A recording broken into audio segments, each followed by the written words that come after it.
My name is John Zittel. I'm the co-chair of the City of Bath Climate Action Commission on behalf of our commission and the Kennebec Estuary Land Trust and the Patten Free Library, who are all co-sponsors of this Climate Conversations series. I'd like to thank you all for coming. Truth in advertising.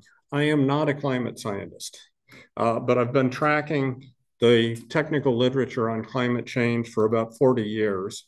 And this evening, I'd like to try to just give you a little bit of an overview of the science that goes into our thinking about climate change. And before I start going into any of the details, I'd like to ask two questions. I'm not going to be able to see your hands when you raise them for any responses. But the first question is, how many of you believe that human activities are a factor in changes in the climate that we're seeing? Okay. My second question is, the premier group in the world that assembles information about the findings that the scientific community has made is the Intergovernmental Panel on Climate Change. They issue a report every few years. Those reports typically run several thousand pages long. How many of you have read one of those reports? Oh, I actually see a hand. Good. That's great. No worries. I heard exactly those same questions asked at a meeting a few months ago in a room full of Nobel laureates. And the response was just about exactly what we got here. And so that's okay. What I want to do tonight is talk with you a little bit about the science. But as I go along, I'll try to also talk with you a little bit about the question of why do we trust science, and how, without having read a several thousand page report, how can you have confidence in the results that are coming out of the climate change community? So with that as background, let's start talking about climate change. The basic idea that we want to talk about is very simple and straightforward. It's the greenhouse effect. You've all been in a greenhouse. You've all observed what happens, even if you're not completely clear on why it happens. Visible light from the sun shines through that transparent glass in the greenhouse, and it warms things up inside the greenhouse. That warmth gets trapped in the greenhouse because even though the glass is transparent to visible light, it's not transparent to the heat energy that's re-radiated from the plants, the tables, what have you, which that heat shines in the infrared, and glass absorbs in the infrared. It's not transparent. So exactly the same thing happens with the Earth. The atmosphere and the gases that make up the atmosphere form a layer around the Earth that serve exactly the same purpose as that glass in a greenhouse does. And some of the gases that are in the atmosphere serve to trap heat with the Earth in exactly the same way that the glass around a greenhouse traps heat within the greenhouse. And a certain amount of that is good. The estimates from the climate community are that if we did not have greenhouse gases in the atmosphere, the average temperature on Earth would be right around 0 degrees Fahrenheit. So some amount of greenhouse warming is good, but too much of anything can be too much. So what I'd like to do is start out by telling you a little bit about the history and remind you that science is a cumulative process. It builds on the work of lots of individual researchers, each building on the researcher that came before them. So I think it's useful to understand a little bit about that sequence of events and how long and how much difficulty was involved in getting down those basic ideas of the atmosphere acting in the same way that the glass on a greenhouse acts. So a little bit of a history. First of all, In 1856, an American by the name of Eunice Foote reported to the American Association on the Advancement of Science. And she reported on some results that she had made in the laboratory where she had determined that carbon dioxide could actually act as a greenhouse gas. That is, she saw that carbon dioxide was certainly transparent to visible light, but she saw that it absorbed heat.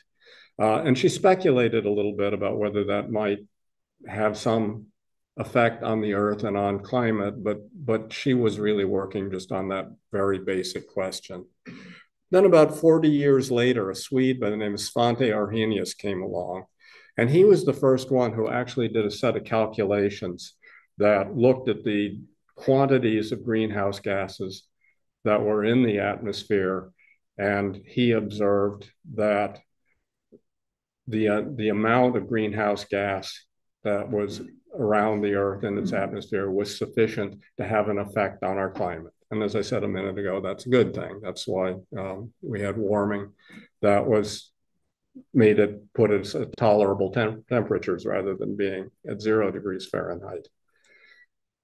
Then nearly 40 years later, an Englishman by the name of Guy Stewart Callendar came along, and he took Arrhenius's line of thinking and carried it a step further. And he said, well, if greenhouse gases have some effect on the climate of the Earth, then if we're burning fossil fuels and we're adding greenhouse gases to the atmosphere, then maybe it's possible that things that man is doing could actually have an impact on the climate. As a colleague of mine put it to me in a comment a couple of days ago, Earth has been capturing carbon for hundreds of millions of years. We've been in the process of trying to burn all those fossil fuels and release all that carbon in about 200 years. Surely that's not a good idea. So Callendar did an initial set of calculations. He estimated that burning fossil fuels, adding greenhouse gases to the atmosphere could in fact affect the climate. And that's where things stood for a while. There were a couple of problems. First of all, science lives or dies on data. It's great that Callendar had a theory. It's great that Arrhenius had a theory, but neither of them had data. None of them had actual measurements, either of the carbon dioxide in the atmosphere or of changes in climate. So this was a little speculative at the time. Next problem was that not everybody in the scientific community bought into Callendar's ideas. There were others that said, well, yeah, we're releasing a lot of carbon dioxide into the atmosphere, but it'll all be absorbed by the oceans. It won't build up in the atmosphere. And the final stumbling block was they really didn't have good calculational tools at that time to really analyze the problem. So that's where things sort of stalled in the late 1930s.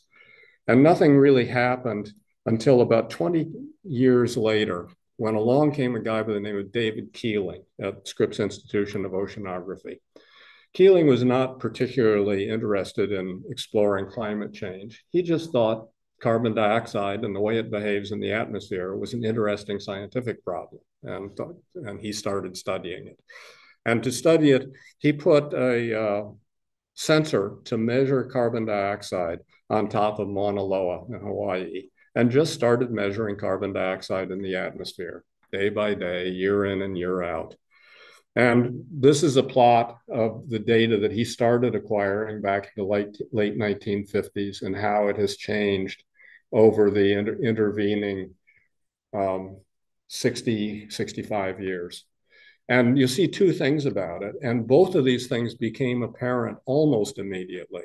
Within the first 3 or 4 years after Keeling started making measurements, he and the rest of the scientific community saw two things. First of all, they saw those rapid cyclic up and down that you see of carbon dioxide varying in the atmosphere with the seasons. It builds up through part of the year and then decays away through part of the year. But the second thing they saw was that smoothing across those ripples, the overall curve seemed to be generally starting to move up. And that was the real aha moment for the scientific community. That's when people stopped and said, wait a minute, there might really be something here that we need to look at. And they immediately started making estimates of what the impact could be on climate. And because of that early interest, it's actually at about that time, roughly 1965, I don't recall the exact year, that the first presidential briefing on climate change was given. President Lyndon Baines Johnson received a briefing on the possibility of climate change due to increased concentrations of greenhouse gases in the atmosphere back in the mid-60s. So we sort of understood the basic outlines of the problem back in the early 1960s. And everything since then has been trying to understand the details. The scientific community, of course, as they started looking at this, said, well, how can we understand what the impact is going to be? And one of the first things they said is, well, can we look in the past and see what has happened in the past? And will that give us some clues to what might happen in the future? Well, prior to 1958 or so, there hadn't been a David Keeling, but being creative types, they began to find other ways to estimate or measure what carbon dioxide had been in the atmosphere through the previous years. And a lot of different methods have been employed by the scientific community, but one of the most popular and the most effective has been to drill ice cores in the ice of the Antarctic and of Greenland. And as year by year layers of snow and ice build up, they can drill into that and pull out a core of that ice and sample what the carbon dioxide was, and also make estimates of other things like what global temperatures were at the time. And what has come out of that is data of the sort that you see here. What you see on this slide is, excuse me, I lost my laser pointer. What you see on this slide is carbon dioxide concentrations in the atmosphere versus time for the last 800,000 years. The curve that I showed you on the previous slide, that was just looking at the last 60 years or so, all shows up as this virtually a vertical line over at the right-hand side. And so what they've seen is that carbon dioxide levels are higher now than they have been any time in over 800,000 years. And in fact, they're higher than they've been any time in the last 3 to 5 million years.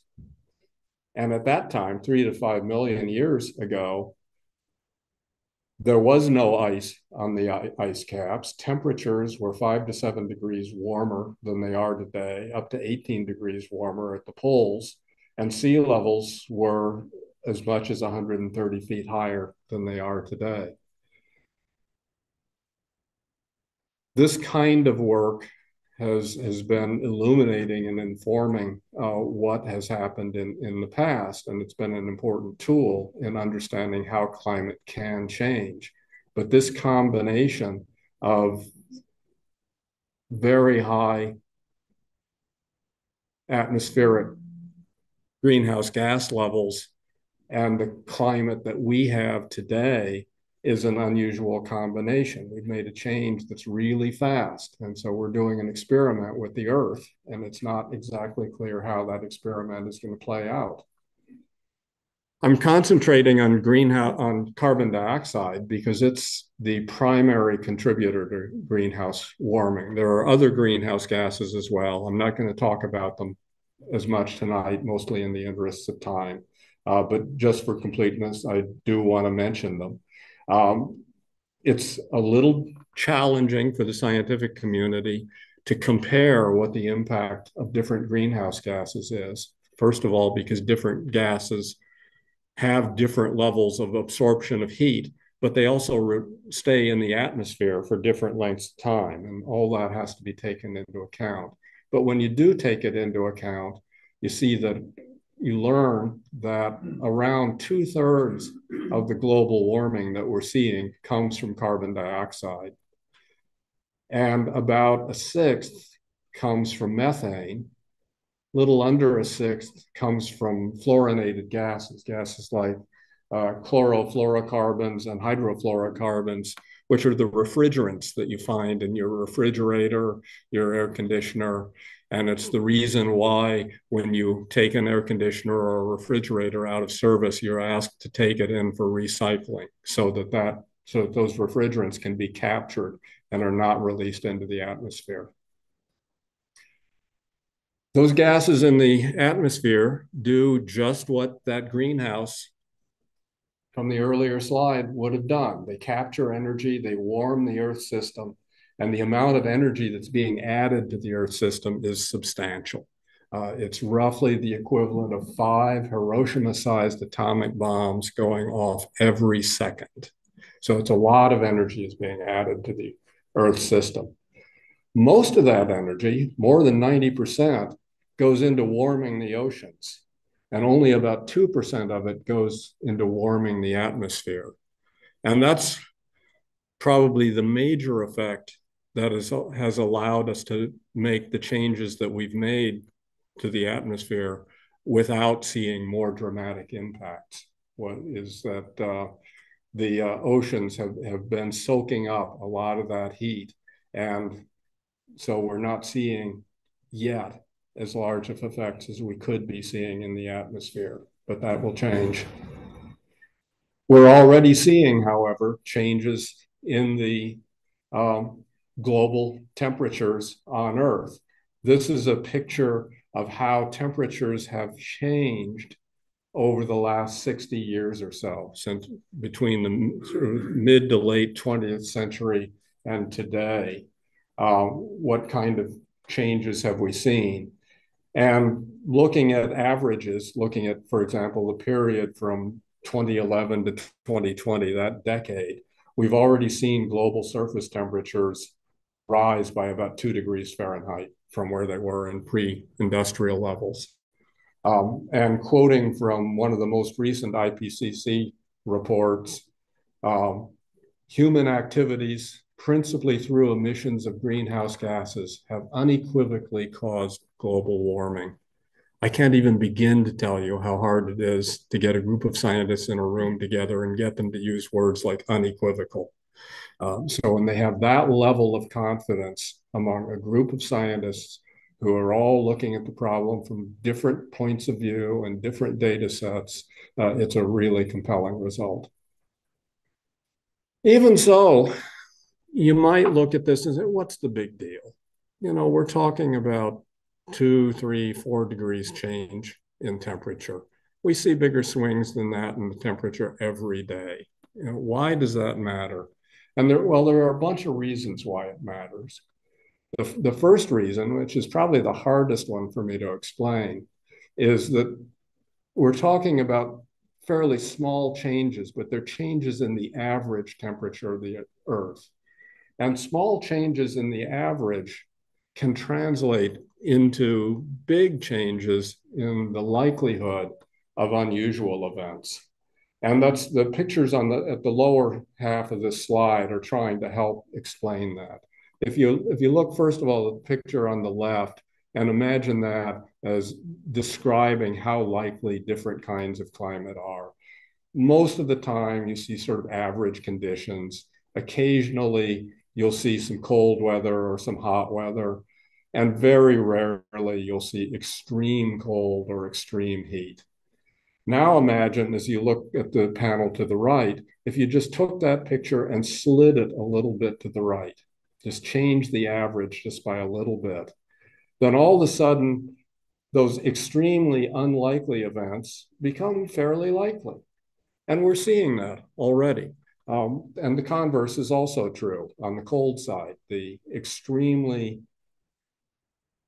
unlikely events become even more unlikely. And that's the example that actually comes to mind for me. When I moved to Maine 20 years ago, we routinely expected every winter in January, maybe February, we'd get a below zero cold snap. It was pretty normal every year to expect a short period like that. You might recall last winter when we had a cold snap like that, all of a sudden everybody was very surprised and said, this is really unusual. We don't normally get weather like that. So we're seeing those kinds of changes. So that's one of the reasons why small changes are important. Another reason why small changes are important is because ecosystems, and that includes people, civilizations, are very tightly tuned to narrow environmental ranges. This is a graphic from an analysis that was done asking a very narrow and very specific question. It simply looked at, throughout history, what temperatures have been the temperatures where the highest populations of people have tended to live, and how are those temperatures going to shift by 2070 if we see the kinds of changes that are anticipated right now. And that's what's shown here, where there are some areas, particularly through the tropics, but also southern US, for example, that will become much, much less suitable for large population groups than they have typically been in the past. We'll also see areas that will become more suitable. I use this picture with a good deal of hesitation because the scientists that developed it were asking a very specific and very narrowly defined question about population densities and the temperatures where they had lived. But it's awfully easy to misinterpret a picture like this. It's awfully easy to look at it and say, oh, well, there are going to be some bad areas, but there'll be some really good areas, and we can all just sort of migrate north a little bit. This isn't saying that you can do that. And even if we people could do that, changing our industry, changing our agricultural systems, changing the ecosystems that live in those environments, none of that can simply be accommodated by moving north. Another reason I don't like this slide, not that this is the point that the authors were trying to make, but it's prone to misuse. It's awfully easy to look at the regions where you see the best conditions for populations and bring to bear some cultural prejudices that often come into play, that somehow the civilizations that developed in mid-latitudes are somehow better than other civilizations. So the point is, the science behind this is good, but you have to be really careful not to misinterpret it and not to impute more information to it than it's really trying to say. Another reason why small changes are important has to do with the fact that we've been very fortunate to grow our civilizations in a very benign, stable environment. If you look down at the lower right, this is a plot of temperatures, as it happens, that are from central Greenland, because that's where the ice core data was, but temperatures for the last 100,000 years in central Greenland. And the thing that I want to call your attention to is over here on the right. Since the last ice age, for the last 11,000 or 12,000 years, we've been in this very stable climate. And that's not the way the world has been through most of its life. Even looking back this last 100,000 years, we see it's not uncommon to see big changes, what the scientific community refers to as abrupt climate change, where we've seen big changes as much as 16 degrees centigrade, nearly 30 degrees Fahrenheit, in periods of just years or decades. And the concern is we don't know exactly what triggers that. We don't know exactly why it's been so stable for the last 12,000 years. We don't know exactly what it would take to push us out of that into these kinds of rapid climate change situations. That's an area of very active research. but it's important. As I said, this is what's allowed our civilizations to grow. It's what allowed agriculture to emerge. It's what allowed all the great civilizations to grow. Did any of you see the Ken Burns thing on Buffalo in the last week or two? Okay, you might recall that they pointed out in that the culture that revolved around Buffalo emerged about 10,000 years ago. That's what allowed it to emerge, was that change in conditions. What is on that y-axis? What is the measurement there? It's temperature. It's an odd measure. It's a delta temperature. It's not an exact number. Actually, it's on the right here. It's the changes in temperature. So here we're seeing a very stable temperature. Here we're seeing swings of 15 or 20 degrees centigrade. And then the per mil on the left. I'm not even sure what that one is offhand. That has to do with the measurements that were being made on the ice core, but I'm focusing for our purposes here just on the temperature scale. Yeah, sure. Another issue is that as we see changes, everything doesn't necessarily change smoothly and gradually. There are a variety of tipping points can be reached where you'll reach a point in changes in climate where it causes or enables something to happen, quite often something that you'd rather not have happen. This particular researcher is doing a survey trying to talk about all the different tipping points that they could think of. For our purposes this evening, I'm just going to mention 3 of them. One is if the ice sheets in the Antarctic or in Greenland were to collapse, that is, if they were to melt, that would lead to sea level rises on the order of 190 to 220 feet. And there's no indication that that's going to happen tomorrow.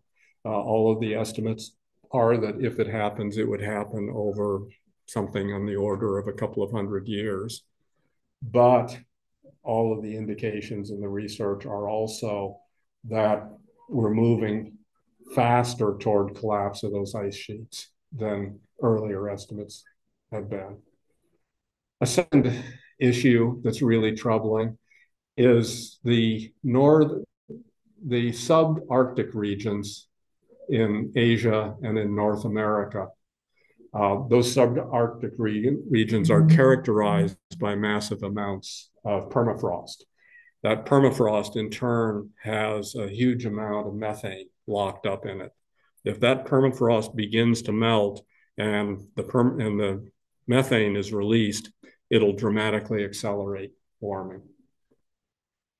The third that I'll mention is changes in ocean currents, changes in the current systems that flow throughout the world's oceans. You're all familiar with the Gulf Stream.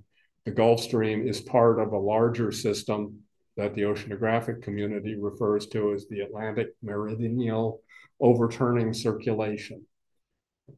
It in turn interacts with other currents, things like currents coming out of the Labrador Sea. If those change their behavior, if the circulation that we've always seen in the Gulf Stream changes, that could lead to fairly dramatic changes in climate. So that's an important example. So there are a lot of these kinds of effects that are of concern. So what does all this add up to? Well, to talk about what it adds up to, we have to look into the future. We don't have a crystal ball, but we do have a set of models that can be used. They're computer models. We have massive models that run on some supercomputers that are used to analyze climate and to predict what the changes might be in the future. But as the research community has developed those models, there are a couple of basic ideas about them that are worth sharing and worth keeping in mind. One is you have to model all the key effects. It might seem sort of obvious, but you have to model all the important things that might be affecting climate. And that's something that the climate research community has understood for decades at this point. I realize that these charts that I put here are going to be a little difficult for you to read, but I put them in just because I wanted to make a couple of points with them.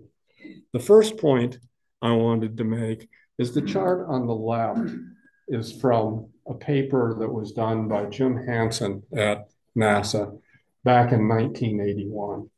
This was one of the first papers that looked at this question of what are all these different effects? How do we sort out what's going on with greenhouse gases from other things that might be happening, like volcanic activity or like changes in output of light from the sun or subtle changes in the orbit of the Earth around the sun.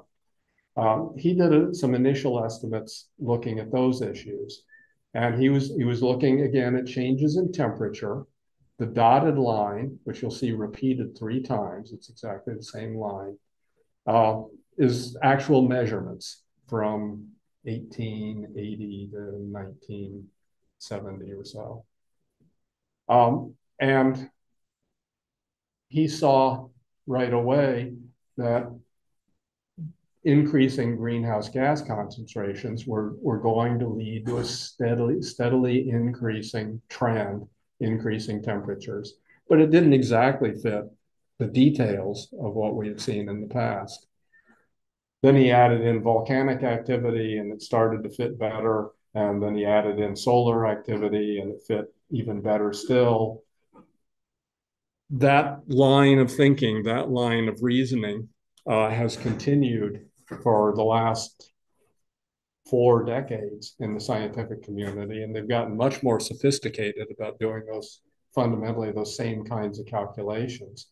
The picture on the right is a picture from the most recent IPCC report in 2021. The black line is essentially the same thing as the dotted line over here. It's what we've observed, what we've actually measured. The brown line is what if we simulate all of the human as well as the natural, like volcanic and solar effects. And you see there's a very good match, very good agreement. Whereas if we simulate only the natural stuff, only solar activity, volcanoes, it just continues kind of roughly no significant change. Lots of little wiggles up and down, but fundamentally it's just going along at the same level. This kind of work has gotten so sophisticated that a whole branch of climate science has grown up around it that's called attribution science. That's all about attributing effects that we're seeing to particular causes and to attributing when we see a single event, like a single storm or a single warm day, is that attributable to climate change? One of the reasons I asked you to put up with me showing you these difficult to read plots is because there's also an issue that comes up repeatedly if you read any of the climate denial literature. One of the things they'll often say, I've seen this in many, many books and reports, is they'll say, well, they don't tell you that between 1940 and 1965, temperatures were actually decreasing. And well, here it is in that data that Hansen used. Between 1940 and 1965, temperatures were decreasing. That was largely due to volcanic and solar activity.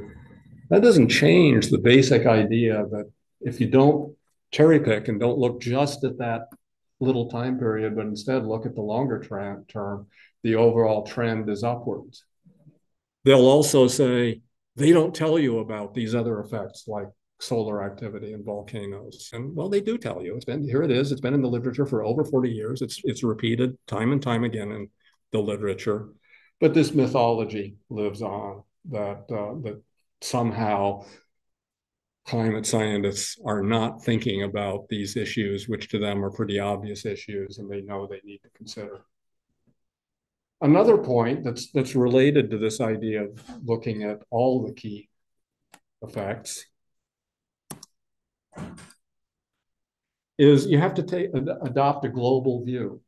You have to look at the whole world. You can't look at just a little piece of it. Has anybody here ever heard of John Ruskin? To the extent anybody remembers John Ruskin today, they usually remember him as sort of an eccentric art critic that picked a fight with Whistler.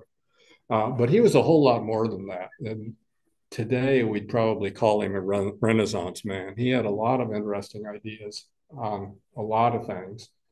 And one of the things that he contributed to is the very beginnings of the whole climate science and meteorology community, where he said the meteorological society wishes to be a vast machine.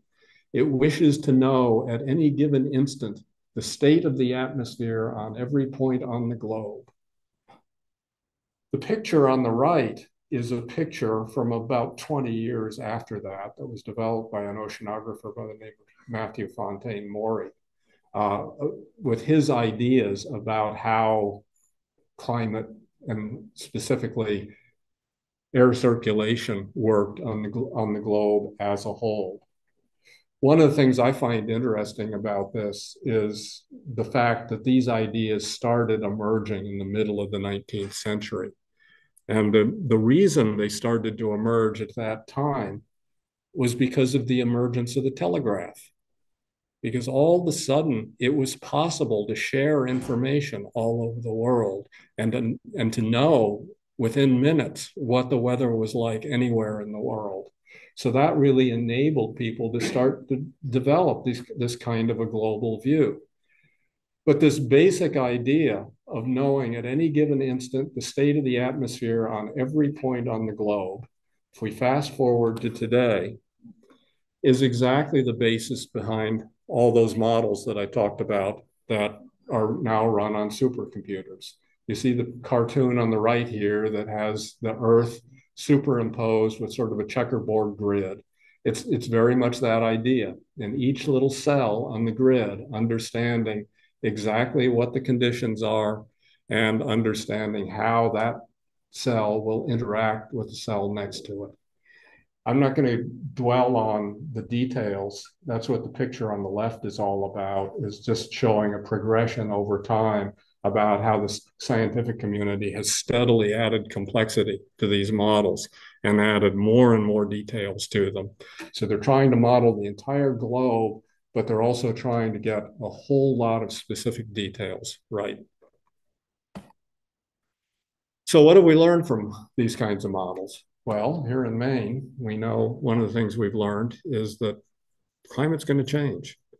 And this is a picture that I took from a DACF, a State of Maine publication that tries to graphically suggest what changes in climate might be in Maine.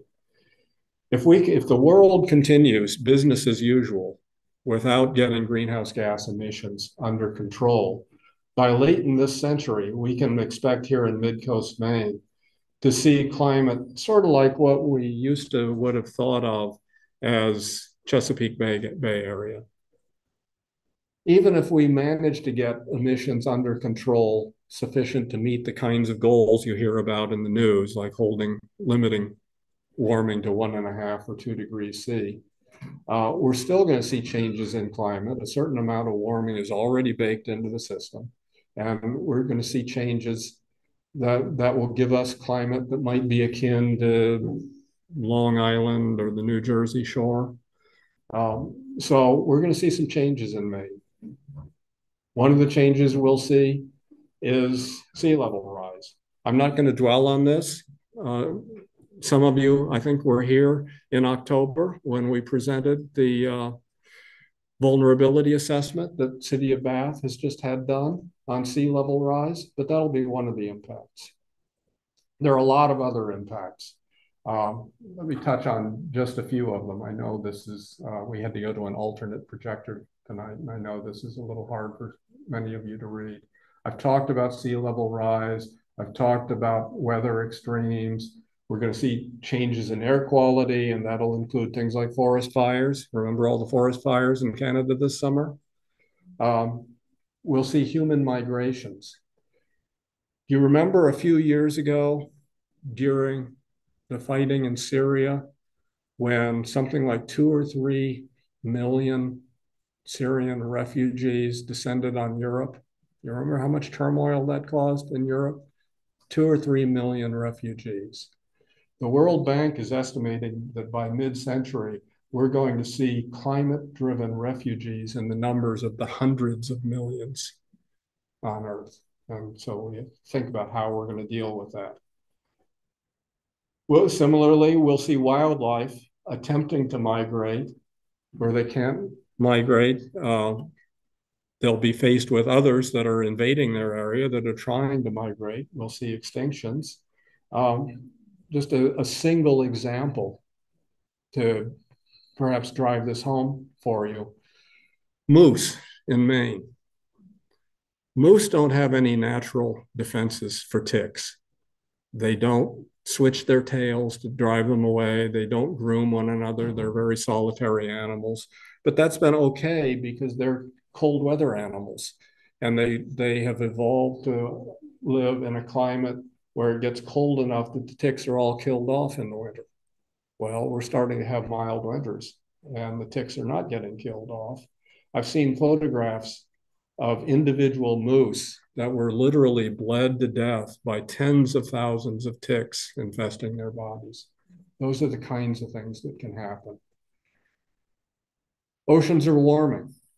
I told you earlier, 90% of the warming that has energy that has been produced by warming from excess greenhouse gases has gone into warming the oceans.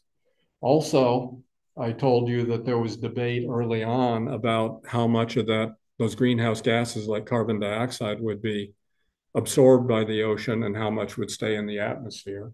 The answer is it ends up somewhere in the middle.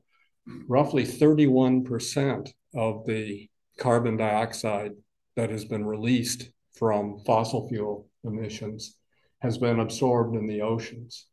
Unfortunately, once it's absorbed in the oceans, it doesn't stay as carbon dioxide. It undergoes a chemical reaction, and a significant portion of it converts to carbonic acid.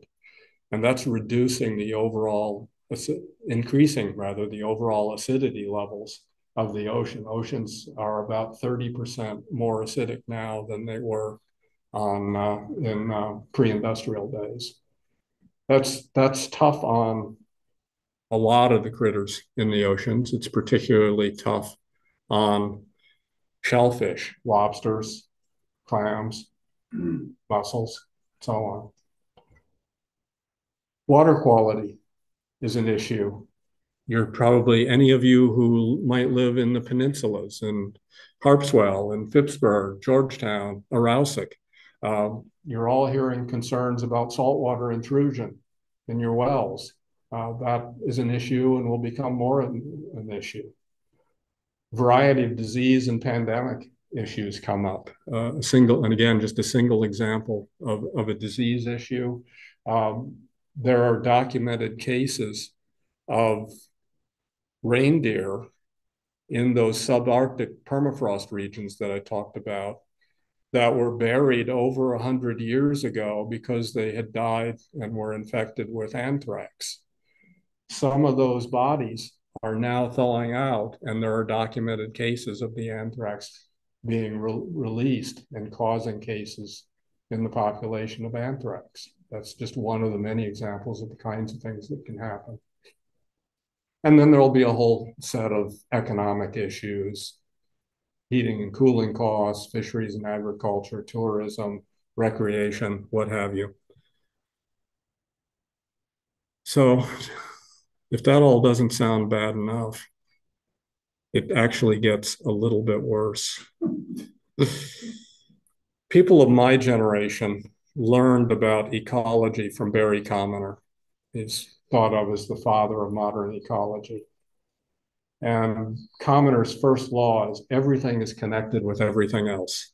And so all those things I was talking about on the previous slide, researchers are trying to understand how do they interact with each other? How will one of those things affect some other thing that's happening, and what will it all lead to? what's the end game here? How does all this fit together? So all that's by way of saying that we have a pretty good understanding of the science behind climate change at this point. That's really what this talk was all about, but I'd be remiss if I didn't talk at least a little bit about what we can do about it. So in the remaining few minutes, I'll take just a few minutes to talk about what we can do about it, and then we'll take some questions. Here, I've got an experiment for you. Safety glasses on. By the end of this century, if emissions keep rising, the average temperature on Earth could go up another 4 to 8 degrees. There are a lot of things we can put it out. Are any of them free? No, of course not. We're not children anymore. I didn't mind explaining photosynthesis to you when you were 12, but you're adults now, and this is an actual crisis. Got it? I just thought Bill Nye said it a lot better than I could. So what is it we need to do? Several things. First of all, we just need to stop the emissions of greenhouse gases that we're doing. And as I haven't dwelled on it, but as I showed you on one slide, it's not just CO2, it's also methane, the nitrous oxides, the HFCs, and so on. We need to just stop. And not only do we need to stop, we know that there's a significant amount of warming already built into the system from the gases that have already been released. So we need to work on capturing some of that CO2 and actually taking it out of the atmosphere. The technical term is sequestration. My personal opinion is that a good target for us, if you happen to be interested in numerical values, would be to get atmospheric CO2 levels back to where they were early in the 20th century, which is at a level of about 300 parts per million. We've raised them up for 40% above that at this point. We're at about 420 parts per million at this point. So that's the first thing that needs to happen. But we're also going to have to remediate and adapt. As I keep saying, a certain amount of warming is already built into the system. We're going to have to respond to those effects, and we're going to have to look forward to some changes. Some of them will be disruptive. Many of them will be transformational. Not in a bad way. Some of them can be in a very good way. There's a lot of opportunity here. This is a plot from the most recent IPCC report this past summer in 2023, where they said limiting warming to something in the neighborhood of 1.5 to 2 degrees centigrade involves rapid, deep, and in most cases, immediate greenhouse gas emission reductions. Let me talk a little bit about what they mean when they say that. There's a lot of information on this slide, this picture, that I'll try to talk you through it. What you're seeing here is the quantity of greenhouse gases emitted annually versus time in years. And it's measured in what are called CO2 equivalents. It's that idea that I was suggesting to you when I showed you the other greenhouse gases, that we can sort out how to compare them to the effect CO2 would have.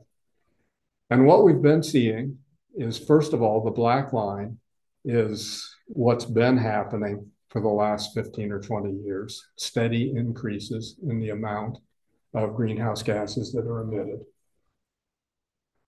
The second thing that you see on this slide is if you look at the policies that the countries of the world have actually implemented, not what they've promised, not what they've talked about, but what they have actually implemented, that's what the red line is. And it has this slightly increasing, but for the most part, sort of leveling off in the level of greenhouse gas emissions, but at a pretty high level, up around 60 gigatons equivalent per year. That level of greenhouse gases would lead to warming of estimated to be around 3.2 degrees centigrade. The brownish and the bluish line are if we want to limit warming to 2 degrees C or 1.5 degrees C. These would require an almost immediate and very steep fall off in the amount of greenhouse gases that are being emitted. That's what IPCC meant when they said rapid, deep, and in most cases immediate. You often hear numbers set for goals. We've set one in the state of Maine. We've set one here in the city of Bath as well, that are typically numbers like 80% reduction by 2050. This picture is where those kinds of numbers come from. Right now, we're in the neighborhood of 50 gigatons per year. By 2050, if we want to get down to 1.5 to 2 degrees C, we need to get those emissions down to about 10 gigatons per year instead of 50. So that's an 80% reduction. So how do I square that with the fact that on the previous slide, I said, we just need to stop? Well, the reason is because 80% is a fine goal, but you have to recognize not everybody's going to be able to do it. Some countries are going to be too poor to do it. They're too busy trying to feed and clothe their people to work on greenhouse gas reductions. Others are just not going to be able to marshal the political will. So there's lots of reasons why not everybody will achieve 80. But if nobody achieves more than 80 to help 80% reduction, to help counterbalance that, then you know that in total, we're just not going to get where we need to be. So anybody that can do it needs to move as close as they can to just eliminating greenhouse gas reductions, greenhouse gas emissions. So what can you do? The first thing I'd say is, even though I know I've given you a real doom and gloom kind of a talk, don't get discouraged. I mean, the thing that is fascinating to me about this problem is that we understand it. We know what it is we need to do. Marshaling the will to do it, figuring out exactly how to implement it, all of those things are hard, but we know what we need to do. You know, we don't have to feel confused and uncertain about that. Take individual actions. Do the things you can do in your own life to reduce your own, as the saying goes, carbon footprint. Reduce your own emissions. And in so doing, demonstrate by leadership for your neighbors. Encourage societal action. One of the things that troubles me, I'm a technical guy, and the technical stuff I've got my arms around. I feel like I understand. The political stuff, not so much. But one of the things that troubles me is when I see surveys, I see that virtually everybody is concerned about climate change, but very few people say it's an issue that I vote on. It's the issue that drives my decisions at the ballot box. And that, I believe, needs to change. You know, we need to encourage societal action. We need to deliver the message to our leaders, to our politicians, that we're expecting them to act on all of this. But let me talk about the individual action stuff just a little bit more. And I'll use transportation as an example. I could have used your home or your school or your business, but I didn't. I used transportation. There's a lot of things you can do. And the message that I'd like to convey to you is we need to make some big changes. But you don't have to go home and make it tonight. You don't have to run out and buy an electric car tomorrow. So, but I'd have, if it was me, I'd have a plan, and I do, for when am I going to buy an electric car? But in the meantime, what can you do? You can drive less. You can bicycle more. Maybe think about ride sharing. Maybe get an electric bike. If you've got an old gas guzzler, what can you do about that? You know, at the very least, get a car that's more efficient. Maybe get a hybrid. Maybe you're not ready to get an electric car until the infrastructure catches up and until the prices come down. That's okay. There's lots of things you can do. And the thing that I see when I look at all these things on there is there's nothing on there that says we have to suffer. You know, nothing that says that, you know, we have to really give up things that we value in our lifestyle. It's just a matter of doing things differently. And there are some, as I said, I could have done a similar picture for your home, your school, your business. I didn't. One of the reasons I didn't is because it gave me a good opportunity to put this up, which is just a reminder of our schedule coming up. We don't have a climate conversation scheduled for December, but we do have them in January and March and April, mostly focused on things you can do around your house. So I hope you'll be interested in participating in those. The other thing that I should mention and make you aware of is the city is in the process of evaluating proposals and ultimately hiring a consultant who will be developing a climate action plan, an updated climate action plan for the city. We did one in 2019. It badly needs update. We're going to be working through that, and quite separate from these climate conversations events. Stay tuned. You'll hear more about public opportunities to engage and be involved in those climate conversations. With that, let me wrap this up and take any questions you might have. Rod, do you want to see if we can get the lights? Yeah. Can we also mention, John, to the folks on Zoom that they can write in the Q&A? Oh, yes, absolutely. I'm sorry. Yeah. Yes, by all means. Those on Zoom, you're welcome to submit questions as well. Put them in the Q&A. Rod will be monitoring those and let me know as any questions come up. Yes. Yeah, John, I want to start by just commending you for definitely a comprehensive overview of the science. Okay, thank you. You did a very good job. You mentioned voting, and people don't vote based upon things like climate change. Mm-hmm. And yet I would say that given the number of billion-dollar disasters that we have every year and that are escalating over time, that is certainly an economic issue. And we know that a lot of that is attributable to the climate change. So I would say that, you know, there is a way that you can approach that subject from an economic standpoint. Right. Another economic issue is this balance that you mentioned between mitigation and adaptation. Mm-hmm. I think we know fairly certainly that as time goes on, the ability to adapt to climate change is going to become more and more difficult.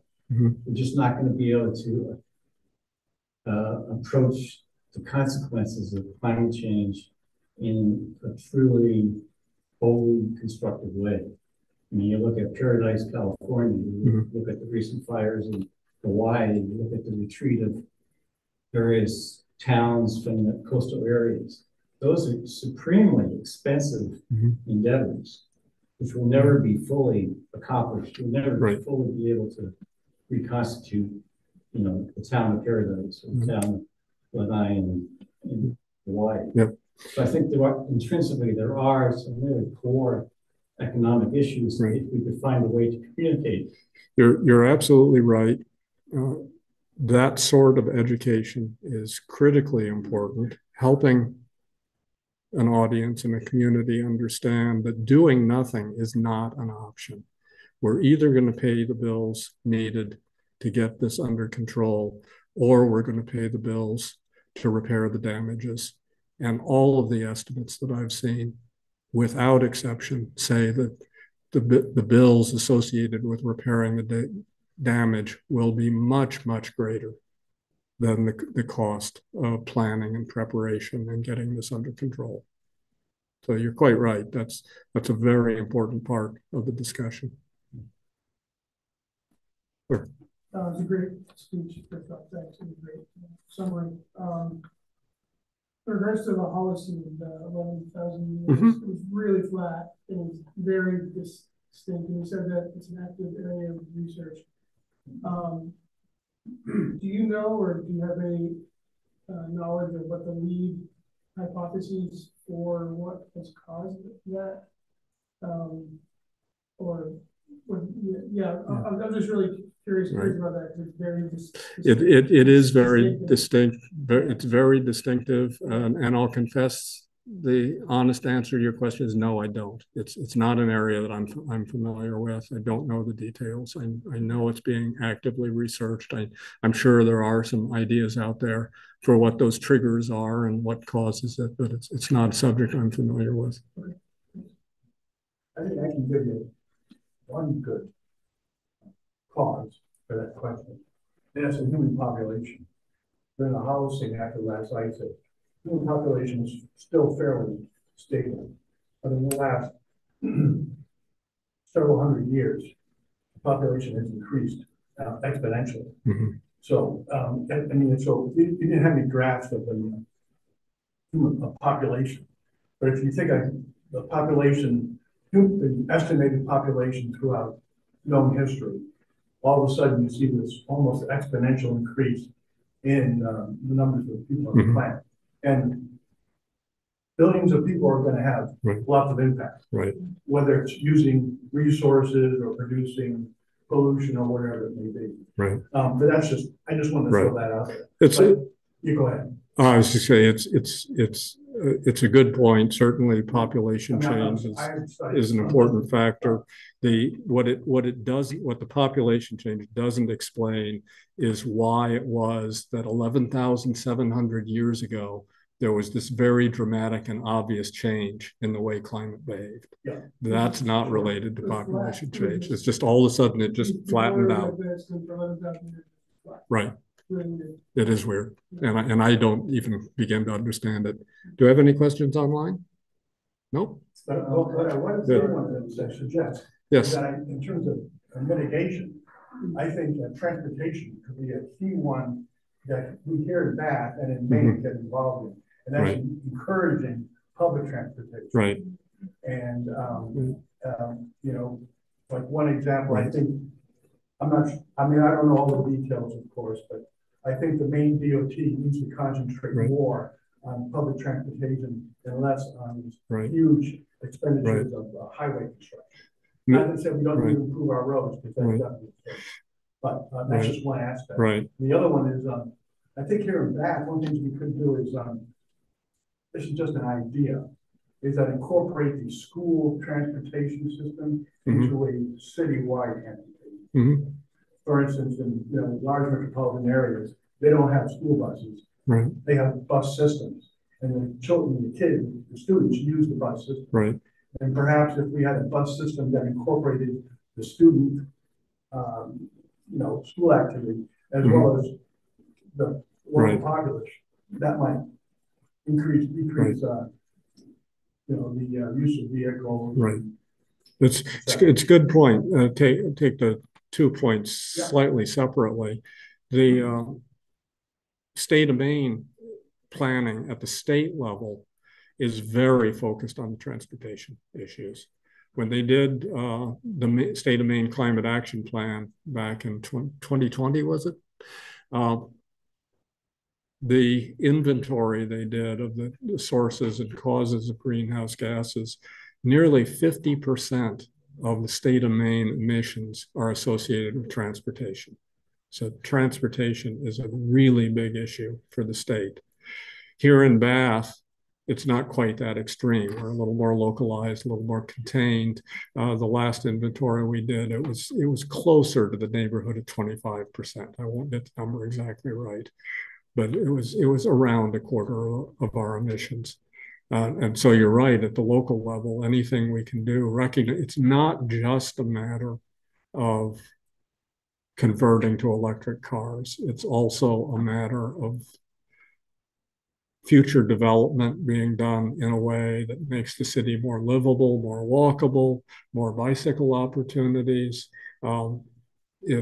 As you said, improved public transit, ideas like merging public transit with school transit is an intriguing idea. It's something that we've got a couple of council members in the room here that I'm glad they're hearing it. Give them something to think about.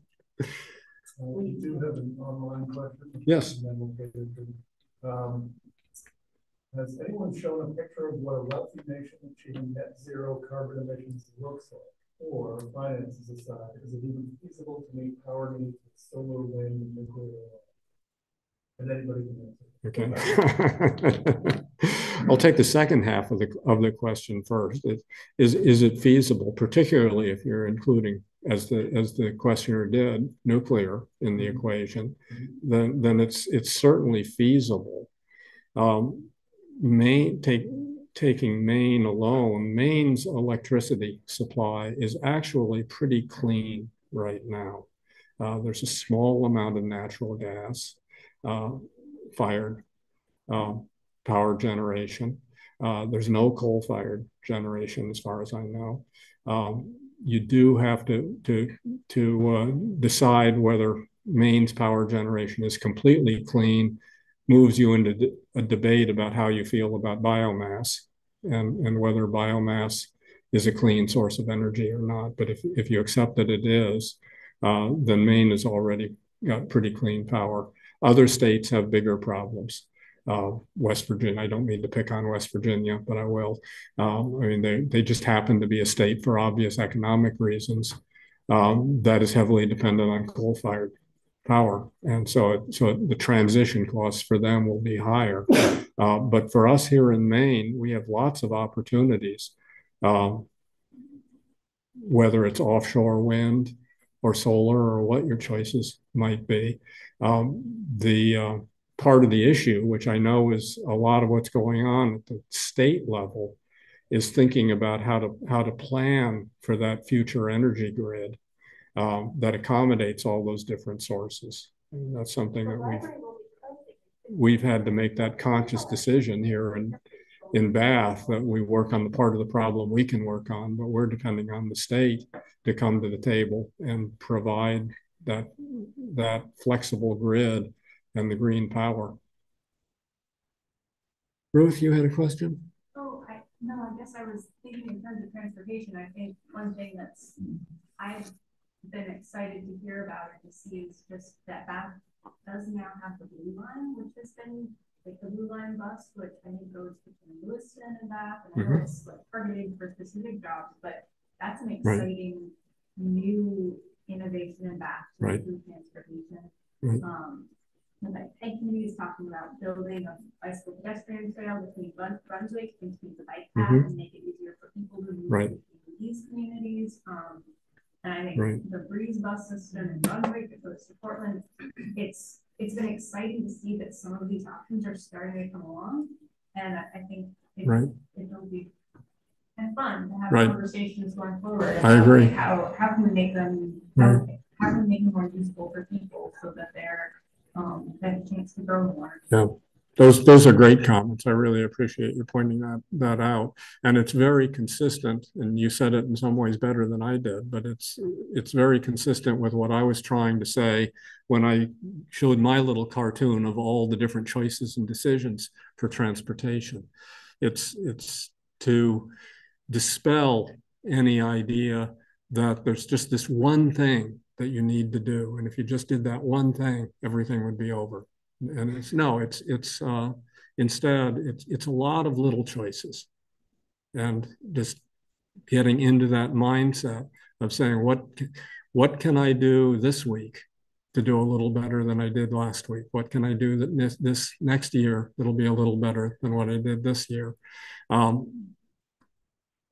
being ready to accommodate those changes and look forward to some of the opportunities that they're going to give. I'm like Ruth. I think these kinds of transportation options are really exciting. Other questions? Yes, Paul.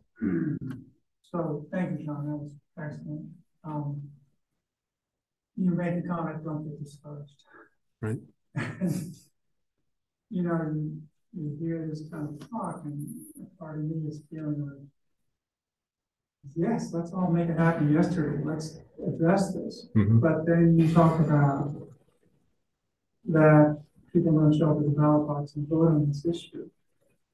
And we still have people walking around who call it a hoax.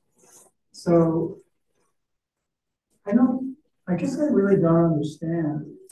Are people just not scientifically educated or literate? Are they not paying attention? Do they not want to? But what is it that, in your view, keeps people from embracing this as an urgent issue? It is. I guess I get outside my box when I try to answer a question like that. It's out of my comfort zone, but I'll take a stab at it anyway. I don't think there's any single answer. I think there are certainly those cases of people that just don't believe it or choose not to believe it. I mean, to me, the science is compelling, so I find it hard to understand that. But there are those cases. Some people just don't have the time. They are wrapped up with their day-to-day challenges of trying to keep their life and their household together and don't have the time to think or worry about this. So I think there's a whole variety of reasons. I think there's, to a degree, it gets exploited for political purposes on either side, and that has to be dealt with. So I think it's largely an education issue, I'd like to believe. It's helping people understand, as I said, that it's not some single dramatic change. You don't have to go out tomorrow and drop $50,000 on an electric car, but it is a lifestyle change. It's helping people get used to something new. Change is hard for everybody. Nobody likes change. But yet, I would venture to guess that everybody in here makes plans for how you're going to get health care. You make plans for how you're going to manage your retirement. You make plans for how you're going to put your kids through school. This is another of those things that is a part of life today. And we all need to learn how to plan for it. It's the best I can do to respond to your question. Yes. My name is Jean Zeddy, and one of the things I want to comment on as far as voting for it at the ballot box and systemic change is the influence of corporations and money on systemic change. Mm-hmm. One of the most important things I think we need to do as a society is get money out of politics. It's what it is what right. Yeah, it's what subsidizes fossil fuels rather than renewables. It's what, to some extent, and I staff the Energy and Utilities Committee of the legislature for a few years now. I'm just going to announce now I'm running for Senate in 2024. I have a bachelor's of science in biology, a master's of science in natural resource management. Right. Where I was going to go with this is just for like a basic understanding. When it comes to renewable energy, the reason we don't have, one of the reasons I believe we don't have it on our roofs is because the transmission and distribution utilities don't have to pay, they don't get money for the electricity that's generated on your roof going to the light bulb in your house, right? Right. And I was in the legislature 10 years ago as the analyst, and I watched our transmission and distribution utilities vote down every renewable energy bill because they wouldn't make money off of renewable energy.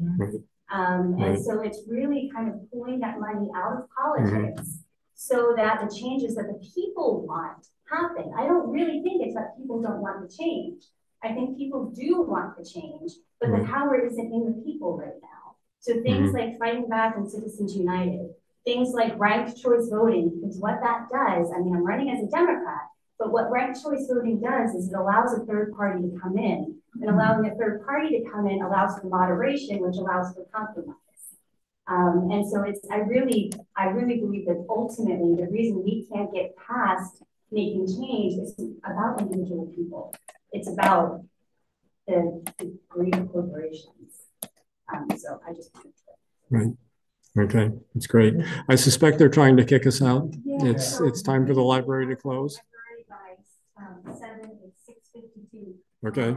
So we'll need to wrap this up. I'm sorry. That's all right. No, I appreciate it, Ruth. Thank you. Thank you all for the questions. It was a great discussion.